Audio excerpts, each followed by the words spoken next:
औज़ु बिल्लाहि मिनश्शैतानिर्रजीम बिस्मिल्लाहिर्रहमानिर्रहीम। अस्सलामु अलैकुम।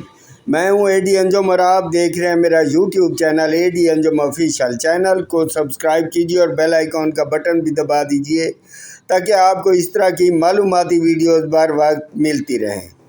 मुअज़्ज़ज़ नाज़रीन, आज 5 अगस्त 2026 को यौम इस्तेहसाल कश्मीर के मौका पर धनोट तहसील कहरोड़पक्का ज़िला लोधरा में मुख्तलिफ समाजी तंजीमात यानी यंग वेलफेयर सोसाइटी, तामीर डेवलपमेंट आर्गनाइजेशन और अर्रहीम डेवलपमेंट आर्गनाइजेशन के ज़ेर इंतज़ाम यौम इस्तेहसाल कश्मीर के उन्वान से एक सेमिनार मुनाकिद किया गया, जिसमें मुकर्रिरीन ने कश्मीरी अवाम से इजहार यकजहती करते हुए भारत के 5 अगस्त 2019 के इक़दामात की सख्त मज़म्मत की।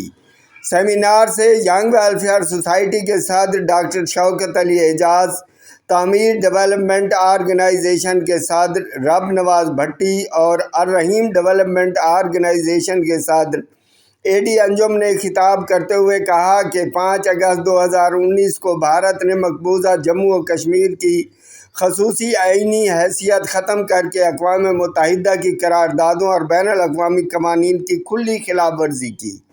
मुकर्रिरीन ने कहा कि पाकिस्तानी कौम अपने कश्मीरी भाइयों के साथ शाना बशाना खड़ी है और उनके हक़ खुद इरादियत की मुकम्मल हिमायत जारी रखेगी। उन्होंने कहा कि यौम इस्तेहसाल कश्मीर में हमें इस अज़्म की तजदीद का मौका फराहम करता है कि हम हर सतह पर कश्मीरी अवाम की सियासी, सफारती और अखलाकी हिमायत जारी रखेंगे। उन्होंने आलमी बिरादरी से मुतालबा किया कि वो मकबूजा कश्मीर में इंसानी हकूक़ की खिलाफ वर्जियों का फौरी नोटिस ले और कश्मीरी अवाम को अक़वाम मुत्तहिदा की करारदादों के मुताबिक हक़ खुद इरादियत दिलाने के लिए मुअस्सर किरदार अदा करे। सेमिनार में मोहम्मद इमरान शाह ने भी इजहार ख्याल किया।